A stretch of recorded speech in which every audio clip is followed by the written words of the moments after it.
Hey guys, what's up? Welcome back to another video, and in this video we are going to review the Realme 7i, which is the successor to the Realme 6i. So without any further ado, let's get started.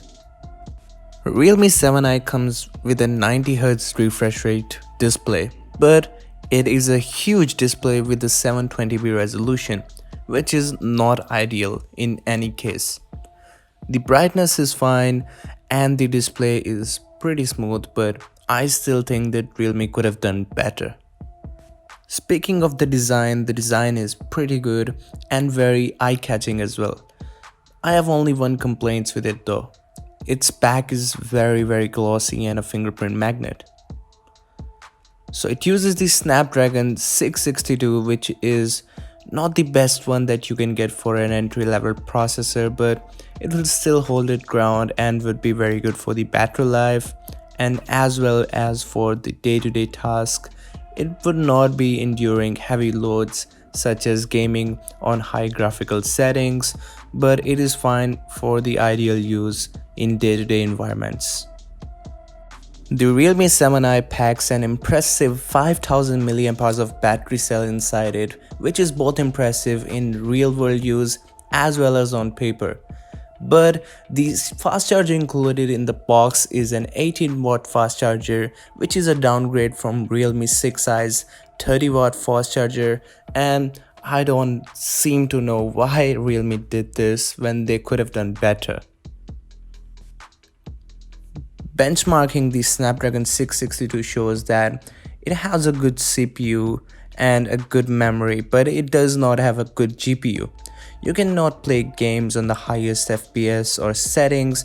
The 30 FPS is the most that you can achieve, and you could not expect to play on 60 frames per second on Snapdragon 662 with consistent frames.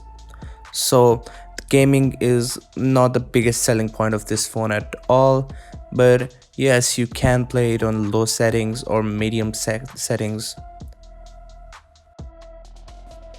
Speaking of the camera, the main sensor, which is the 64 megapixel sensor on the Realme 7i, is pretty good. It's nothing better than the previous Realme 6i, but it's fine in most conditions. In daylight photography, the colors are vibrant, decent, and true to natural life, not just too saturated in most conditions. The HDR is great, and the video and the audio quality is also good, but I don't seem to know why Realme did this with the 4K video recording option. That is missing on the Realme 7i and present on the Realme 6i, which is really bothering me for some reason. The 48 megapixel sensor on the Realme 6i could have shot 4K with EIS, while this one can only shoot 1080p. The front camera can also go to 1080p with EIS and HDR enabled. If you're upgrading from Realme 6i, maybe you should not, just for the sake of camera at least.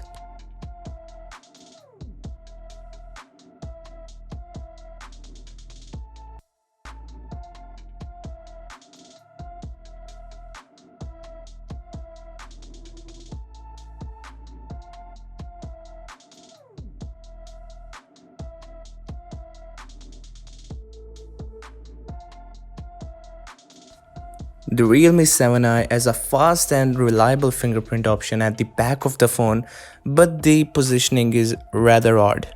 It is too high for me to reach most times, and I think they should have made it a little bit in the center of the phone, which would have also helped the design language of the phone better. Overall, Realme 7i is a decent phone, and I do not hesitate to recommend Realme phones over the past to my colleagues, friends, or even you guys. But this time, the Realme 7i is nothing extraordinary if we are comparing it to the Realme 6i. So I would recommend you that if you could, you can get the Realme 6i, and it would not even be that big of difference. And the Realme 6i is actually much better in many of the aspects. For example, the charging speeds with a 30-watt fast charger, and also the camera department. The Realme 6i has much better video quality than the Realme 7i. So if you ask me, then there is no real need to upgrade to Realme 7i if you are coming from a 6i. But if you are going to buy this and you do not own a Realme phone, then I would recommend this totally for you. And there is actually no problems in this phone. I mean, it does not lack in any department, but it's a well-rounded phone and you would be good to go with it. So that was my review of the Realme 7i. Hope you guys liked it. Make sure to hit the subscribe button and also hit the bell icon to not miss any notifications in my future videos. This is Arez Hassan and I'm signing out. Peace out.